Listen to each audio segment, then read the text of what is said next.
Hello, you wonderful people, and welcome to another episode of Not Too Comic Book.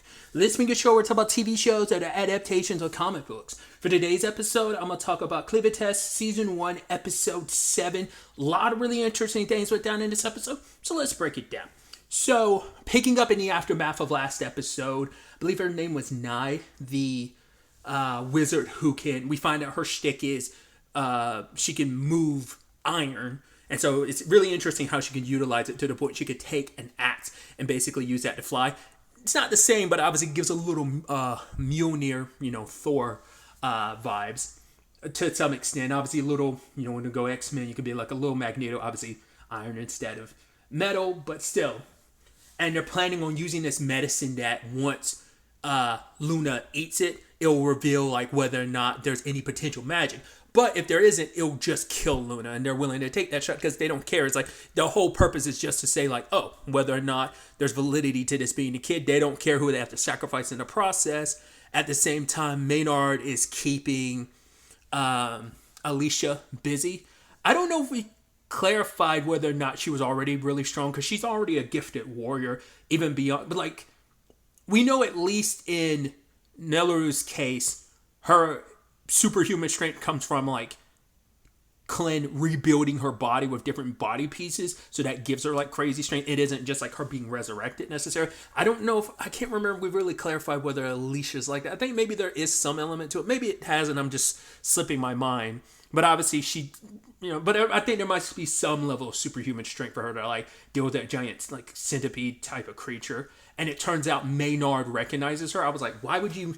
I mean, because once again, like, the only reason why the leader of the bandits recognized her was because all the material she had, plus, once again, she's the only female amongst the 13 heroes. But the reason why Maynard recognizes her is because he was there when Dordell killed her father. You're like, interesting. Okay. So that's a problem. But luckily, she was able to get to Nellaru, but Nellaru kind of already resolved the situation on her own, because like that kind of basically mother, instinct kind of kicked in, and she protects Luna and like throws both of the beds, and they kind of go hit Nia, and knocks her down, and then like smashes through the room and ends up in the roof of another building. But they had to leave some of their supplies behind so they can run. The bugs luckily aren't active, aren't in attack mode. They're in surveillance mode. They're basically kind of coordinating off the entire town from the outside world. So it gives Alicia and Nellaru and Luna very little place to run. In fact, they have to hide. But Maynard uses this as an opportunity because for him, it's like they don't even have to test Luna anymore. It's like the fact is one of the 13 heroes is here just adds validity to who Luna really is. And he's like a sick, twisted bastard. He's laughing like, ha, ha, ha, ha. We'll get to torture them, yada, yada, yada. And even the woman with him, said Neo, whatever her name is, the iron manipulating wizard is just kind of like, gross. Like, she's disgusted by how, like, disturbing he is. And so he gathers the entire town. My initial thought was he was going to try and play into her being a hero and be like, okay, so I'm going to use them as leverage. Like, if you don't come out, I'm going to kill these people. I thought that's where it was. But it's like, well, the simplest thing is, why bother when you can use them as ammunition to help you? Not in sacrificial pawn standards, but more so like send them out to find Alicia. And I think there's a twofold to that. They can still be sacrificial lambs because it's like you're going to force Alicia to most likely have to kill these people. And it's like you're probably thinking she's also a hero, so there's no way she'd be down for just killing innocent townsfolk who are just being manipulated. Because he tells them who she is. And it's like literally none of us would be here. Like Bode would not be like infiltrating and all this stuff if it wasn't for your king having his gambit with the 13 heroes backlashing and him getting killed. Like, he's trying to say, like, we wouldn't even be here. Like, the fact is, we're trying to protect you because they're just like, yada, yada, yada, trying to do the spin. It's like, well, we know Dudale has his own reason for doing all this. I mean, he has his reasons, but obviously, like, he isn't like, he's a general, right? Or commander, but he's not like the head honcho. Like, even he answers to like, because we don't really know, like, their hierarchy of, like, well, we met the Hedon king, but, like, we don't know if, like, the Dunes have a king or the Iceland. kingdom, type of situation. So we haven't gotten that far up the chain of like who's at the tippity top. So there's other reasons for this, because obviously this is also magic orientated, because they're trying to learn the secrets of the force. So it's like, once again, it's all BS and spin, but it's like, yeah, you convince these people like, oh, turn them towards, because they, like, even last episode they were talking crap about the dead king and the 13 dead heroes and how they failed and stuff, and it's like, if it wasn't for you, none of this would have happened, because if you had never gone after, Clevatess, would have never like felt the need to attack the kingdom of Hedon, and we wouldn't be in the situation we are in right now. So people saw an opportunity when like this power vacuum opened up, when like this powerful kingdom essentially fell, and so all these other people are getting caught up in the crossfire. So using their issues, because I don't think they leaned into the whole Luna being who Luna is, but I think it's more specifically Alicia being who she is. And it's like, oh, she's a great danger and yada, yada, yada. So it's like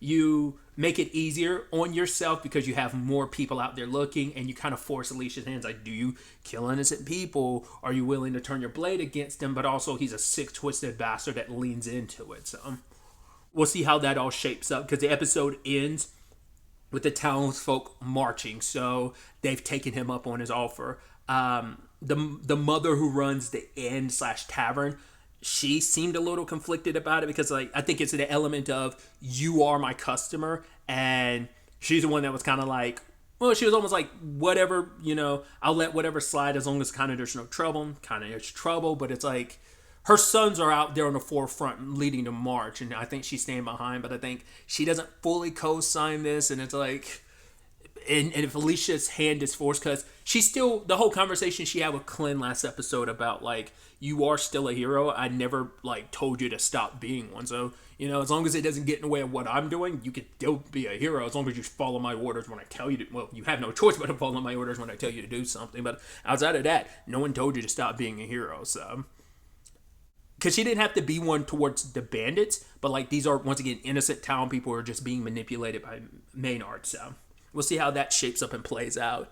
Other than that, we have Durrell continuing him and his people making their march, and we have Rod striking, having an ice regalia that freezes the water, and he's got wizards nearby to kind of amplify and cool down the water, so it makes it easier to freeze, because it's like there's only a certain radius. You're not powerful enough to, like, regalias aren't all powerful enough to like freeze this entire lake, but with wizards helping amplify it and cool the river down, I think it makes it so that the ice on its own starts to like spread a little, because it makes it easier for the ice to spread and kind of freeze up too. And so it helps out in a lot. He kind of acts as like the focal point, and it kind of spreads out a little, and the wizards add to that, freezing more and more. And so his people lead the charge or start wiping out people on Durrell's side, and now it becomes a duel between the two of them, which the fact is, Durrell acknowledges like, wow, you're good at that lance or that spear. He's like, it's not only is it powerful, you are all, like, it takes more than just the power of the regalia for you to be able to draw out and use it this way shows your proficiency. But the problem is Durrell's like even stronger, because he's managed to combine magic along with the regalia to the point he's able to summon like essentially, because I think the sword's called Dark Dragon, so he's summoning like the claw of a Dark Dragon. Interesting enough. Feels like straight up like a, not necessarily a summoning spell, which it could be, but also like there's certain magic spells in games that act as pseudo summoning spells, or like the whole thing of like a being's like hand comes out of a light and it shoots an energy blast or something like that. It has that same energy, vibe, and so Durrell kind of easily outclasses Rod. Even to the point, he's willing to sacrifice his own people. Like, he's trying to stop, like, Rod's people who are coming to his aid, but he's also willing to strike his own people, because it's like, right, this is for a larger cause. Like, if it even says, like, if you're weak, you deserve to die here. Like, that means you weren't meant to continue on. And so we get his perspective on why he's doing all that he's done. And for him, it's like, I'm breaking the shackles of this world. This world has so intrinsically, like, been led on by the legends. We are following the legends of so many predecessors, because even Rod like his weapon comes from like his great grandfather who was a hero, and so it's like we're all following these legends and sacrificing ourselves to fight these dark beasts for like what's beyond. And it's like, who gives a shit? Like, we have what we have, and he's like, I want to shatter. Like, I guess it's like, I want to destroy everything that is about these legends because we're fighting impossible fights. We cannot kill the 4 lords of the dark beast. Like, it's an impossible feat, and we're sending more and more people to their death. So it's almost like I'm trying to cleave this world of its belief in these legacies so that no more lives at it. So it's like, I think in his mind, it's like, I have to do bad for the greater good because we're going to build a better world without these legends, because these legends have kept us going. I mean, it's like, if it wasn't for the legends, the king of Hedon wouldn't have like led to like him sending 13 people to be sacrificed. But then on top of that, his kingdom died. Like, so it's almost this thing of, it creates this fallacy in this world and it keeps people going. He's like, it's the reason why. He said there was something else he did, even because like, oh, he was like, your grandfather and my former friend, which I'm assuming he's referencing Alicia's father in that regard, because they were people who perpetuated that legend. I mean, he passed it on to Alicia, and that motivated her. So it's like, this is such a generational thing of like, it passes down from one generation to generation, and he's like, I want to break that cycle and destroy this legend, because all it does is keep us in this cycle of like, oh, we're following the legends and death, and it's like, we need to kind of.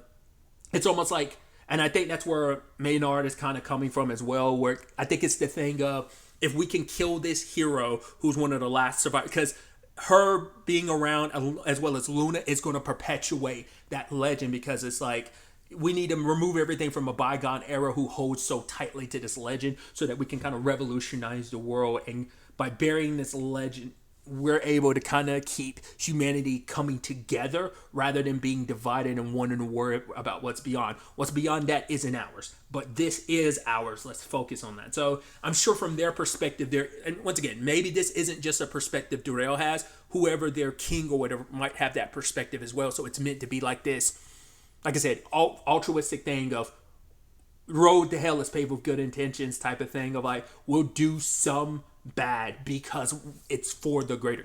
I don't know. We'll see how that fares out in the long run. But then we had Clint showing up, and he wants to ask the question of, there have been human kids as well as dark beastlings that have been kidnapped, and I want to know, I heard that maybe you might be responsible for that. Now, he never got a clear answer on whether or not Durrell or his kingdom is behind that. But it's like, oh, like, you came here to ask that. He's like, as the lord of a king, like a kingdom of my own, like, it's up to me to protect my lands and investigate this stuff. And before Durrell could do anything, he gets stabbed by one of Clevatess's tails, but he saw this coming, and it's like, oh, I have like the same thing he used to basically bring back Alicia. He's able to do it too, because he does have like demonic eyes when he's really.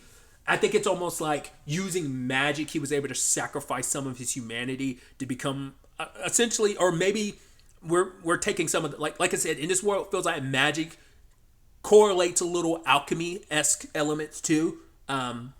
So I'm wondering, did they take certain elements of Dark Beast and implement them inside of him? And is that where some of his dark magic comes from? Because he uses the same thing that is inside of Alicia that allows her to be resurrected and be the walking corpse that she is. And he sacrifices his entire body to trap Clint in a giant blood seal. But then he immediately resurrects himself from inside of the sword. Because he's like, I sacrifice my body, basically his humanity. He's like, the sword is me, and I am the sword, and the sword is me. Kind of on some persona, thou art I am thou art I type of shit, right? So to me, it feels like because he can basically seems to be maybe endlessly regenerate himself because he's no longer human and he got rid of his physical body. It's just like a physical manifestation of what is that darkness in him. I guess it puts him in a similar vein as Alicia. So it's like, as long as like the sword is there to take that, he's able to kind of maybe continuously resurrect. So maybe the only way to perma-kill him is you basically have to break that regalia.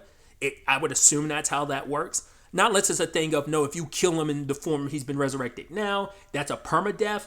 But it feels like with the nature of that, you assume that's like a keep coming back. But maybe this was like that one-shot thing. Because, I mean, even Alicia, if you get rid of all the dark stuff inside of her, she will die and go back to being a corpse again, you know?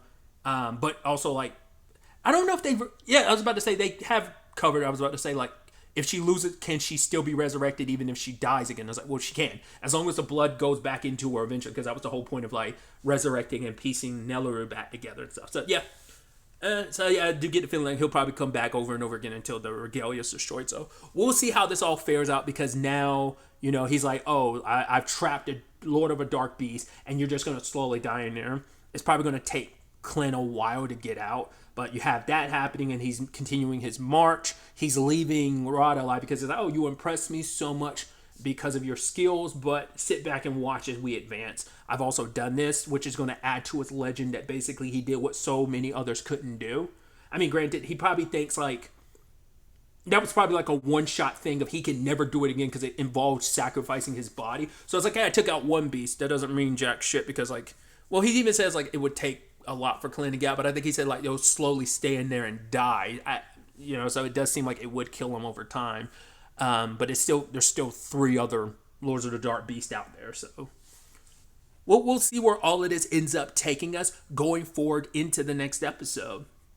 But really, that's all I wanted to talk about. Till the next time we meet, be happy, be safe, live life to the fullest, and enjoy it. Good day and goodbye.